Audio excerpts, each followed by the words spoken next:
Bon, et puis après, il y a un ou deux gars qui m'ont posé des questions sur le sionisme international et le complot juif, pas dit comme ça, parce qu'on n'a pas le droit, mais vous comprenez, alors.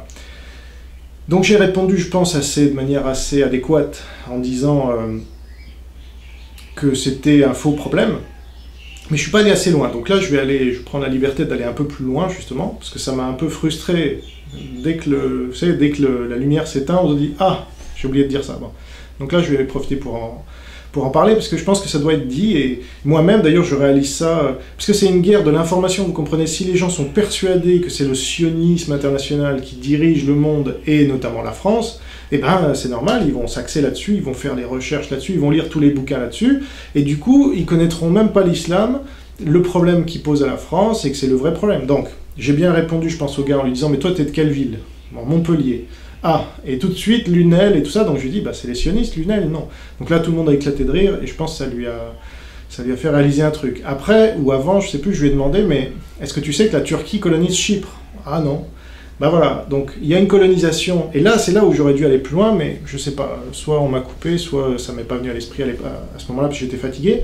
Donc, ce qu'il faut bien voir avec ces deux angles morts, là, la Turquie qui occupe Chypre depuis 40 ans, 74, hein, je n'ai pas fait le calcul, plus de 40 ans. Voilà. Donc le fait que les médias n'en parlent jamais, et que les médias parlent tout le temps du conflit israélo-palestinien, ça veut dire quoi? Est-ce que ça veut dire que ce sont les sionistes qui sont au pouvoir? Ou est-ce que ça veut dire le contraire? Alors, regardez, si des médias parlent tout le temps d'une situation où vous avez des gens qui coloniseraient d'autres gens, est-ce que ça les favorise, ces gens qui coloniseraient d'autres gens? Non, ça les défavorise. Et donc, c'est une médiatisation anti-sioniste. Dès que vous entendez parler du conflit israélo-palestinien ou des condamnations d'Israël par l'ONU, votées massivement par les pays musulmans, vous pouvez être sûr que c'est une médiatisation anti-israélienne. Hein. Bon. Tandis que quand vous entendez jamais l'histoire de l'occupation de Chypre, qui est un pays européen, à ma connaissance, avec des Européens bien blancs, là, Soavelos, par la Turquie, donc par l'ennemi musulman, là vous en entendez jamais parler, vous croyez qu'il se passe rien là-bas? Vous croyez qu'il n'y a pas, comme dans toute occupation, des choses qui se passent? Bon. Alors pourquoi vous n'en entendez pas parler? Bah parce que ça dessert l'agenda de l'oligarchie qui est anti-sioniste. Et c'est ça, quand on pousse la logique jusqu'au bout, l'agenda, et ça c'est jamais dit parce qu'on nous sert dans la dissidence, là, la chiacidence, comme dit Maurice Gendre, ou la décédance, comme il dit lui-même, on nous sert l'antisionisme matin, midi et soir, et regardez, Vincent Lapierre n'a pas pu aller au dîner annuel du CRIF, ça on m'a sorti ça aussi, donc j'ai dit, bah, quand est-ce qu'il va au dîner annuel de l'humanité, ce gars-là, hein, quand tous les patrons de presse se réunissent, sous l'égide de l'humanité, là. Et ça dérange pas Vincent Lapierre, pourquoi? Bah, parce qu'il est marxiste, comme Soral. Donc vous voyez, l'entreprise de Soral et des siens, consciente ou inconsciente, hein, moi je rentre pas dans les... volontaire, involontaire, mais c'est un fait. Ils vont faire diversion, d'accord, d'une réalité qui est évidente pour quiconque a les yeux en face des trous en France et qui n'est pas marxiste, justement. C'est que le marxisme dirige tout dans ce pays, une grande partie. C'est son projet multiculturel, c'est son projet que Henri Lesquin appelle cosmopolitisme. Moi, j'aime pas. Appelle ça le marxisme. Pourquoi tu... Mais voilà, Henri Lesquin est un peu antisémite, pour pas dire plus, et donc cosmopolite, ah bah ça évoque beaucoup de choses chez les antisémites. Hein. Mais non, c'est le marxisme. Le marxisme, il fait des communautés, voilà, des classes. C'est la lutte des classes. Alors c'est quoi les classes? Ben, vous avez les LGBT, vous avez les juifs, vous avez les patrons, les salariés, les blancs. Même Conversano s'inscrit, et ses copains de Suavelos s'inscrivent dans cette classe, parce que la race, c'est une classe aussi. Voilà. Et les nazis, ils étaient marxistes, ils faisaient une lutte des races. Voilà. Et donc ça, il faut le dire et le répéter, parce qu'il y a une telle propagande. C'est pas que Soral, hein. Soral, il sort pas de nulle part. C'est toute l'école intellectuelle française depuis la Deuxième Guerre mondiale, la fin de la Deuxième Guerre mondiale, et même avant, relayé par l'école de Francfort en Allemagne, qui a fui aux États-Unis, donc qui renforce tout ça. On nous dit l'américanisation, oui, c'est la marxisation des Américains qui nous arrive, et tous ces Foucault et Derrida et Deleuze, ils étaient grands copains, ils étaient des demi-dieux aux États-Unis, dans les universités américaines, aujourd'hui bouffés par le marxisme culturel. Et ça, le Parti conservateur américain Et les intellectuels conservateurs, ils l'ont compris. Ils dénoncent le marxisme culturel ou le marxisme ou le postmodernisme, comme Jordan Peterson, comme Ben Shapiro, comme Ann Coulter, comme Tucker Carlson, comme tous ceux dont je parle dans ma vidéo à laquelle je vous renvoie, le panorama des intellectuels américains. Bon, donc pour revenir au sionisme, hein, oui, il y a le dîner annuel du CRIF et j'étais un des premiers à le dénoncer. Mais j'ai dénoncé ça de la bonne manière, à mon avis, c'est que c'est pas les Juifs qui ont fait venir les ministres. Vous pensez quoi? Ils avaient leur dîner depuis des années. Mais c'est Mitterrand, d'accord, qui est un antisémite, ami de Bousquet jusqu'au bout, Pétainis, Francisque, etc., qui a envoyé pour la première fois tous ses ministres au dîner annuel du CRIF. Et après, vous avez un Hollande qui est allé lui-même en personne, pour la première fois, je crois, en tant que président de la République, à ce dîner, et Macron qui reprend maintenant la nouvelle tradition, parce qu'il faut toujours aller plus loin dans la judéomanie. Alors, lisez ce livre, ou empruntez-le, ou faites quelque chose, parce que montez en compétence, là, parce que c'est un complot marxiste, okay, c'est pas un complot sioniste, c'est fait par Mitterrand, qui était un Machiavel en puissance. C'est fait par Mitterrand pour faire croire, d'accord, que la France est sous domination juive, ok? Et ça marche, parce qu'il y a plein de Soral et compagnie qui tombent dans ce panneau, volontairement, involontairement. Mais ça, c'est grave, parce que ça empêche de voir que les deux ennemis, si vous voulez, il y a la cause et la conséquence. La cause, c'est le marxisme, la conséquence, c'est l'islam. Voilà. Donc ça empêche de voir ça, parce qu'aujourd'hui, vous avez des marxistes pro-musulmans, comme ER, qui font la promotion, justement, du fait que la France serait sous domination sioniste. Parce qu'il n'y a aucune preuve de ça. Je parlais des médias tout à l'heure. Chez Tepa, en 2014, j'avais pris l'exemple qui tue, selon moi. C'est qu'il y avait un procès sur Al-Doura, là, ce Mohamed Al-Doura, le petit Mohamed, qui était fabriqué par la télévision française, France Télévisions, n'est-ce pas? Charles Anderlin. Et c'est bien. Et Philippe Karsanti, qui est pro-israélien, qui n'est jamais passé dans les médias, sauf une ou deux fois iTélé, qui est pro-israélien, il a démontré que c'était du faux, c'était n'importe quoi, c'était une icône fake news, voilà, on dirait aujourd'hui. Eh bien, vous avez plus de 700 journalistes qui avaient pris la défense de Philippe Karsanti, le pro-israélien, non, de Charles Anderlin, le pro-palestinien, dont le caméraman est palestinien, et qui faisait des images qui étaient responsables de la couverture du conflit pro-palestinien, enfin, israélo-palestinien, depuis 20 ans ou 30 ans, ou je sais pas combien de temps. Et donc, là, vous avez la preuve. Je veux dire, au bout d'un moment, vous pouvez dire non, c'est pas une preuve. Bah si, c'est une preuve. Donc soit vous êtes attaché aux faits, et soit restez dans votre illusion, mais vous allez vous prendre la réalité dans la gueule, parce que c'est pas vrai. Voilà, ce que vous dit Soral, ce n'est pas vrai. C'est le complot de Mitterrand, qui était un antisémite rabique et qui voulait faire progresser la cause antisémite, sans le dire, en paraissant ami des Juifs, parce qu'on ne pouvait pas ne pas paraître ami des Juifs. C'est impossible dans une France post-Shoah. Voilà.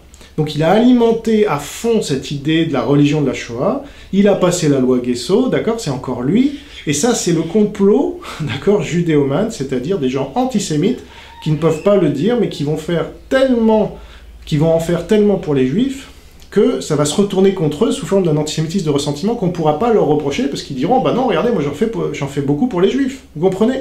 Ça, il faut comprendre au bout d'un moment, parce que sinon vous tombez dans le piège que vous tend Soral et que vous tendent les autres.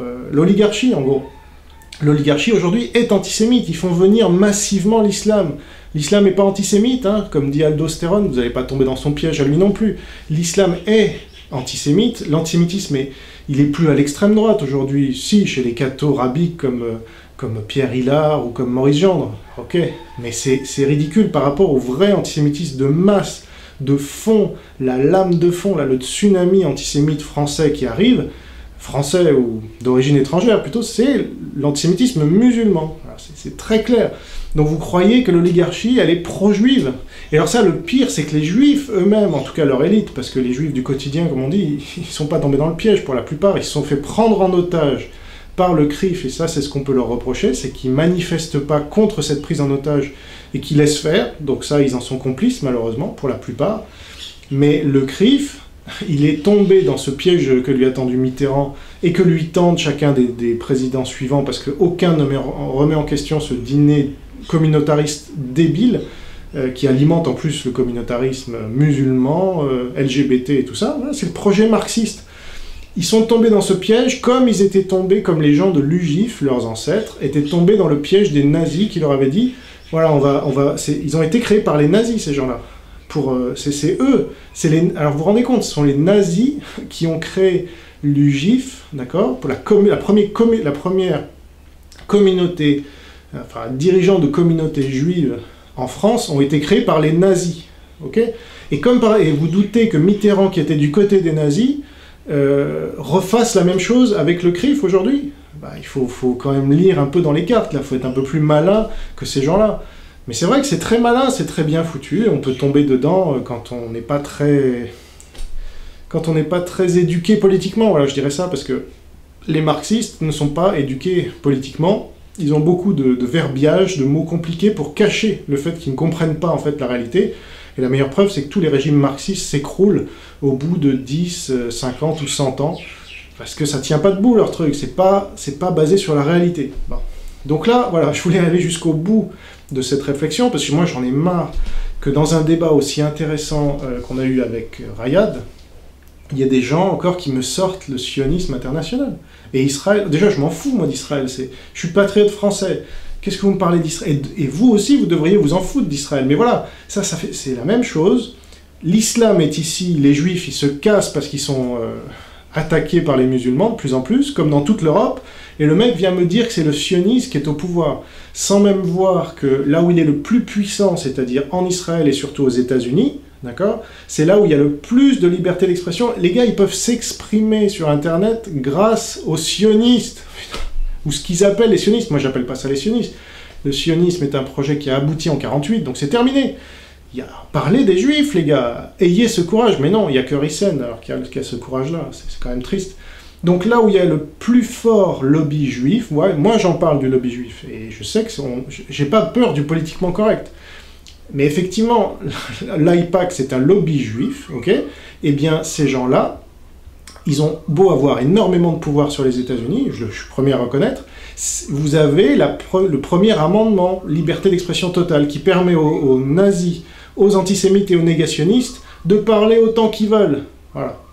Alors certes, c'est en train de se limiter, notamment sur les réseaux sociaux, etc., à cause des trucs de fake news, mais ça, Trump, pour l'instant, il gère.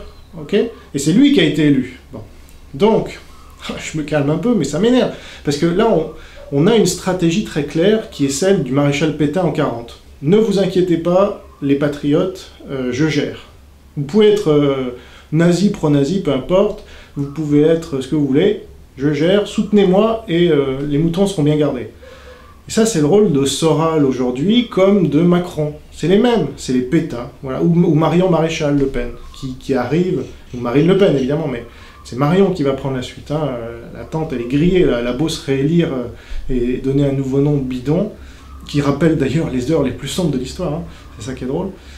C'est ça qui va se passer, c'est que Marion va prendre la place de la tante dans cette dynastie Le Pen. Voilà, donc là je fais appel à votre esprit aiguisé par les Salim Laibi et les Alain Soral, tout ce que vous voulez, en disant, regarde, il ne faut pas regarder juste ce qu'il y a devant vous, il faut regarder derrière. Essayez de regarder un peu derrière le dîner annuel du CRIF, les gars. C'est pas parce qu'on vous le met comme ça avec Vincent Lapierre, on lui dit non, tu peux pas venir, parce qu'en effet, il y a 2 ans, on l'a laissé venir, puis ça a créé un tel scandale avec Aziza et tout ça, que les gars, maintenant, ils disent non, vous venez plus. Bon, en quoi c'est scandaleux? Ils ont le droit. Bon. Ah mais non, c'est la preuve que la LDJ et le Bétard, c'est pas les menaces pour la France, la LDJ et le Bétard, c'est 15 mecs dans leur coin. 100 mecs, et alors? Même si c'était 10 000 mecs, vous voyez combien il y a de musulmans? Et vous allez me parler de la LDJ et du Bétard, franchement, moi je soutiens pas ces gens-là quand ils font acte de violence. Mais sauf si c'est pour défendre des juifs qui se font tabasser par des musulmans. Là, je suis à fond avec eux, alors, au contraire. Il faut qu'il y ait une défense. Vous n'allez pas vous défendre, vous, si vous avez des gens qui vous attaquent, franchement. Mais non, quand ils vont attaquer des gens parce qu'ils ne sont pas pro-israéliens seulement, là, ça va trop loin, évidemment, et ça se retourne contre leur cause. Donc là, eux aussi, il faut qu'ils réfléchissent un peu plus. Bon. Donc voilà, j'espère avoir contribué un peu à l'évolution de vos idées. Parce que là, maintenant, il n'y a plus le temps. On est en guerre. Il y a un ennemi qui est très clair, il y a une oligarchie qui le soutient à fond, et ça, il faut vraiment être aveugle aujourd'hui. Parce que comment vous gérez ça, le fait que l'oligarchie soit à fond derrière l'islam? Vous voulez faire croire aussi qu'elle est contre l'islam, voilà. Ça, c'est le discours Salim Laibi. Ben voilà, vous êtes musulman, et vous le savez même pas. Parce que quelqu'un qui défend l'islam, il est musulman pour moi. Il n'a pas besoin de faire la shahada et de se convertir. C'est pareil.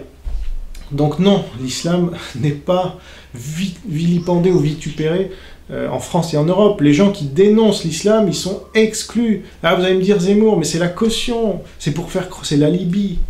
Donc, il est là pour dire... Et il va pas très loin, Zemmour. Je suis désolé, sur l'islam, islamophobe, mais non. Il a jamais dit que les musulmans devaient partir pour qu'il y ait la paix, qui est pourtant un discours de paix. Il l'a jamais dit. Voilà. Donc, il ne va pas jusqu'au bout de la logique, parce qu'il connaît très bien les limites, et il garde sa place. Et moi, j'ai été le premier à critiquer l'ultra-médiatisation de Zemmour, parce que ça empêche, là aussi, c'est le rôle pétainiste. Il est là pour faire croire qu'on peut critiquer l'islam en France, et qu'on a le droit, qu'on aurait le droit. Parce que lui, il pourrait le faire. Ben déjà, il le fait à sa manière, qui est une manière très spéciale, marxiste en plus. Voilà, il fait partie de l'oligarchie. Faut pas tomber dans ce piège-là. Un de plus, vous voyez, c'est très bien foutu, c'est très bien organisé, mais en France, l'islam n'est pas critiqué. Les gens qui critiquent l'islam sont diabolisés, on leur brûle leur voiture, comme à Pierre Cassan, on les menace, on les maltraite. Majid Oukacha vit dans la clandestinité, d'accord, parce qu'il est menacé de mort constamment. C'est ça la réalité. Moi, j'ai été obligé de venir ici à 17 000 km là où il n'y a pas l'islam, ma femme et moi, parce qu'elle est apostate en plus. Et voilà, c'est ça la réalité. Je ne suis pas parti pour ça, comme vous le savez, je suis parti parce que Dieu m'a appelé, mais quand même, il ne m'a pas appelé pour rien. C'est parce qu'on est sur un combat, là, on est au front. Il n'y a pas plus au front que nous, là, franchement. Et donc, on est les premiers susceptibles de se prendre des balles, en tout cas, informationnelles. Parce que c'est une guerre de l'information, d'abord et avant tout. Bon. Donc, bah, j'espère que tout ça aura servi à quelque chose.